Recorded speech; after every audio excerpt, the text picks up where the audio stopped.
ada 237 jalur tikus antara perbatasan Indonesia Malaysia yang bisa dilewati. Ada yang sakit cedera nggak ini? Ada yang cedera nggak yang cewek-ceweknya? Bajumu pakai. Udah 15 juta, belum tiket pesawatnya, udah 20 juta, utang loh Pak saya.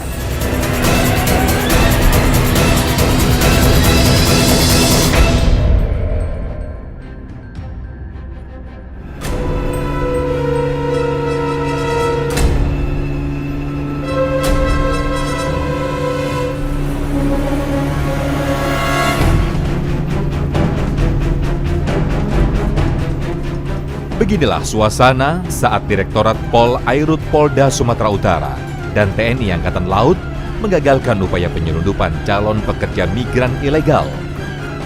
Kapal penyelundup ini disergap di perairan Bagan Asahan, Kabupaten Asahan, Sumatera Utara. Pelan.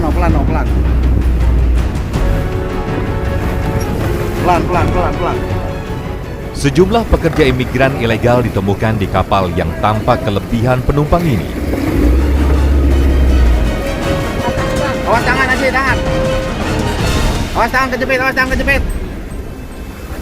Tekongnya mana tekongnya? Nakoda.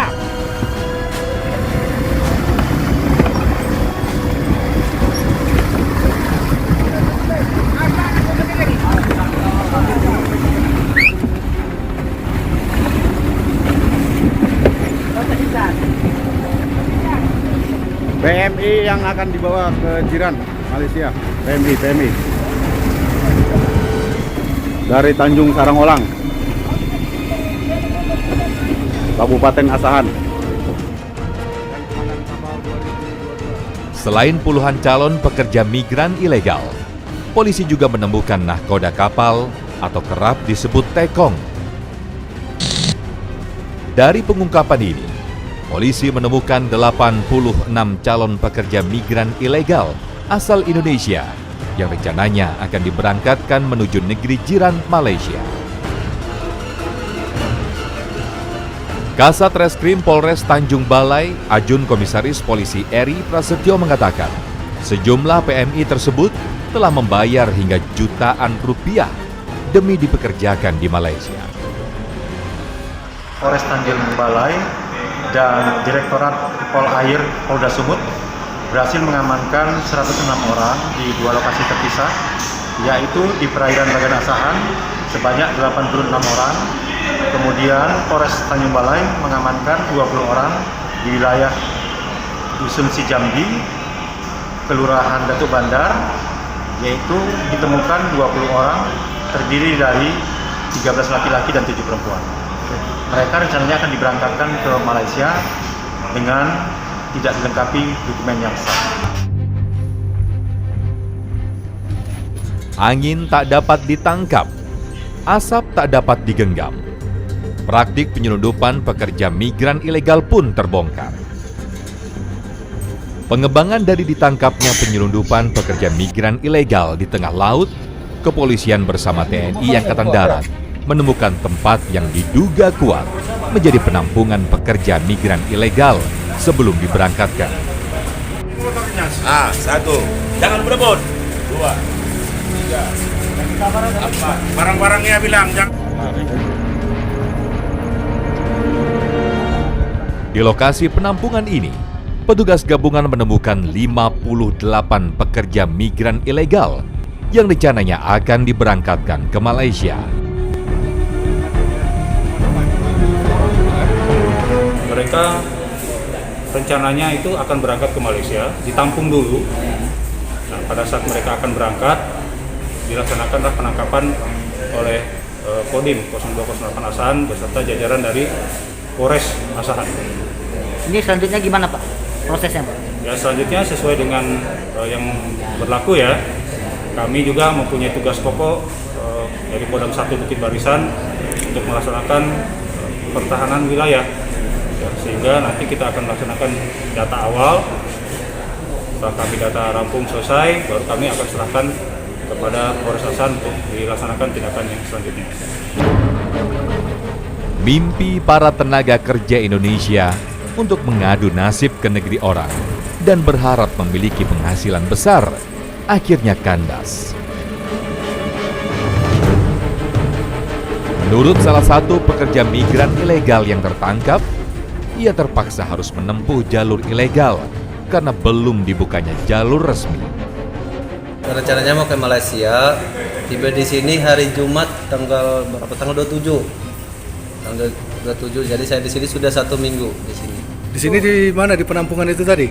Bukan di situ, di Yayasan Katolik. Oh di situ, ditampung, di situ seminggu ya? Di pos itu di dalam. Berapa biaya habis kemari? Saya ke sini udah 9 juta, Pak. 9 juta itu sama berangkat ke Malaysianya? Ya, sama berangkat ke Malaysia, Pak. Kenapa menempuh jalur ilegal? Kenapa nggak jalur resmi? Ya karena kita mau lewat depan juga belum dibuka. Wanita ini berasal dari Semarang, Jawa Tengah. Namanya Vinayatul Syahnina. Ia mengaku sudah mengeluarkan uang hingga belasan juta rupiah untuk biaya perjalanan. Kalau dipikir biaya suami saya dah berapa, dengan anak dah 15 juta. Belum tiket pesawatnya, dah 20 juta loh. Itu pun hutang loh Pak saya. Belum PCR ya. Belum PCR, belum di sininya, belum di sini tanggal 16. Sampai Sini sekarang. berapa hari, Bu? Tanggal 16 sampai sekarang lah. 16 Desember. Tiketnya tanggal berapa? 16 Jadi Desember. makan apa semua di sini selama Nggak, tanggung sendiri loh, tanggung hutang. tunggu sendiri? Minta pinjaman teman-teman lah. Lantas, siapa dalang di balik penyelundupan pekerja migran ilegal? Dan bagaimana perannya dalam aksi kejahatan tindak pidana perdagangan orang ini?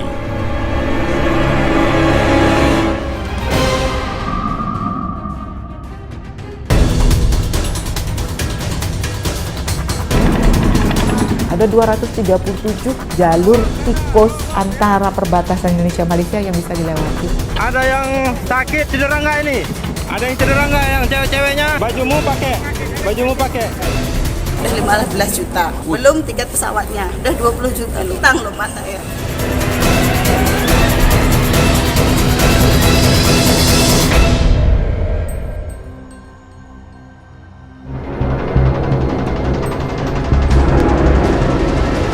Penyergapan terhadap tekong nakal, penyelundup pekerja migran terus dilakukan aparat gabungan. Sebuah kapal nelayan kembali ditemukan petugas gabungan saat membawa calon pekerja migran ilegal asal Indonesia yang akan diberangkatkan ke Malaysia. Dari penyergapan ini, petugas mengamankan 52 calon pekerja migran ilegal. Menurut polisi, keberangkatan para calon pekerja migran ilegal tersebut tidak dilengkapi dokumen resmi.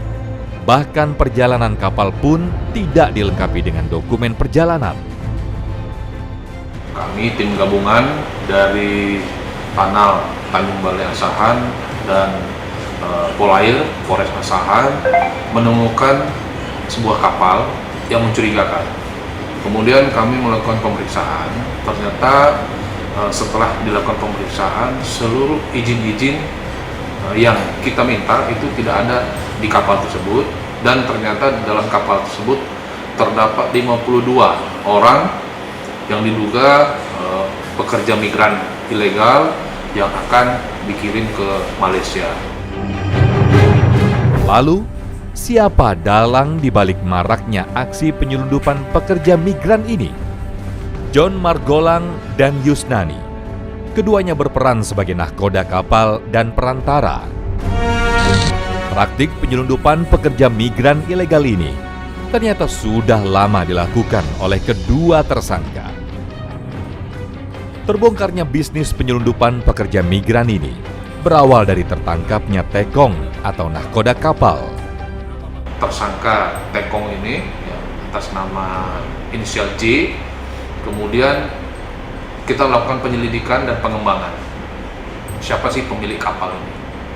Kemudian dari keterangan tersangka J, kemudian kita dapatkan tersangka inisial S alias N. Maraknya penyelundupan pekerja migran semakin menguatkan ada motif keuntungan besar di balik aksi nekat ini. Yusnani, Satu dari dua tersangka mengaku telah melakukan aksinya selama 8 kali. Dalam setiap aksinya, ia bertugas mencari kapal untuk memberangkatkan calon pekerja migran ilegal. Saya hanya tahu hanya keberangkatan itu aja, mencek aja udah. Ngecek kapal aja. Iya. Yusnani juga menceritakan bagaimana proses pengiriman pekerja migran ilegal. Nani kamu turun ke bot gitu, apa-apa yang mau dibuat syaratnya, nanti kusuruhlah orang tuh mencari kamarnya. Kalau orang tuh tak sempat, ya ibu lah mencarinya, nanti dikasih abanginya lah uangnya untuk belanja obatnya. Ya versinya buat tepung tawar lah. Selain Yusnani, polisi juga menangkap seorang tekong atau nahkoda kapal. Namanya John Margolang. John Margolang sangat piawai melewati jalur tikus untuk menghindari sergapan aparat. Itu waktu-waktu Bapak menjalankan kapal, menjalankan pengiriman itu yang ideal, yang mantap waktunya itu pas Bapak kirim kapan? Pagi, malam, subuh atau kayak? Malam. Malam. Alasannya malam? Malam kan nggak palan nampak orang kali, nggak palan cowok. Nah, kalau malam kita jalankan. Makanya malam. Untuk mengelabui petugas lah ya? Iya juga. Gitu ya? Baik. Itu biasanya Bapak berangkat kan dari mana aja tuh Pak? Dari Gunung Balai ini Pak. Itu nanti dangsirnya dari Bagan. Ada tempat khusus? Nah, tempatnya tak ada, tengkarnya ada situ, apanya, sampannya ada di situ. Dikumpulkan dulu atau bagaimana? Begitu sampai dijalankan. Maksudnya orang-orangnya dikumpulkan dulu? Enggak, maksudnya kalau datang orangnya kan langsung dibawa ke Bagan, nanti Bagan sampan udah pergi, tak ada dikumpul-kumpul. Inilah kapal atau perahu yang kerap digunakan para tekong nakal untuk menyelundupkan pekerja migran ilegal. Kapal yang biasanya digunakan menangkap ikan berukuran sedang, terbuat dari kayu, serta tidak dilengkapi dengan peralatan keselamatan yang layak. Jika terjadi kecelakaan di laut, hampir dipastikan seluruh penumpangnya tewas.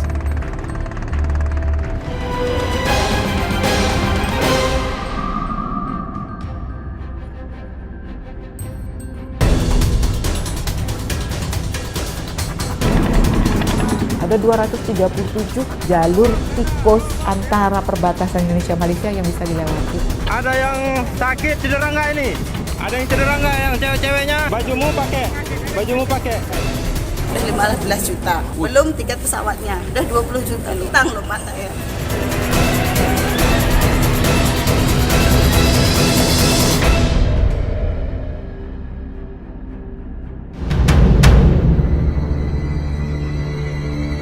Lokasi strategis dan dekat dengan negara tujuan menjadikan Kabupaten Asahan jalur primadona oknum pelaku penyelundupan pekerja migran ilegal. Di awal tahun 2022, gelombang pengiriman pekerja migran ilegal semakin masif ditemukan aparat gabungan. Ini adalah salah satu perjuangan para calon pekerja migran ilegal yang ditemukan kandas dalam kondisi penuh lumpur. Salah satu pekerja migran ilegal bahkan menangis minta dipulangkan. Kenapa? Ya balik memang kalian. Balik kita balik. Seorang pekerja migran ilegal menuturkan kejadian malam itu hingga ia beserta pekerja migran lainnya terjebak lumpur. Ya saya nggak tahu di hutan-hutan itu. Terus? Ya udah saya renang aja di lumpur. Ibu nggak takut gitu? Ya takut lah, tapi kawan-kawan ayo terus semangat. Malam. Ya udah ini sampai saja. Itu karena apa? Ya, karena tambang. Oh ditarik gitu Bu dari lumpur-lumpur itu ya? Dan Lanal Tanjung Balai mengatakan proses pengiriman pekerja migran ilegal dinilai sangat berisiko tinggi dan berbahaya. Kita dukungan dari patroli kita, ada yang dari Posal Tanjung Tiram dan juga dari Pol Air untuk mengamankan dari laut karena memang lebih mudah untuk mencapai kapal tersebut dari laut. Nah, dalam prosesnya ini ternyata ya kita juga cukup tertolong ya Pak ya, karena pada saat jam 4.30 itu kondisi sudah mulai pasang. Pertolongan sudah dapat, ada beberapa PMI itu yang memang sudah terjebak. Karena mungkin mereka juga tidak terlalu tahu bagaimana menghadapi situasinya. Ada yang mungkin sudah terjebak sebatas dada, bahkan ada yang sebatas dagu. Karena kondisi lumpur di daerah pasang surut itu bisa seperti lumpur isap, Pak. Jadi semakin dia meronta, semakin panik, dia akan semakin terbenam.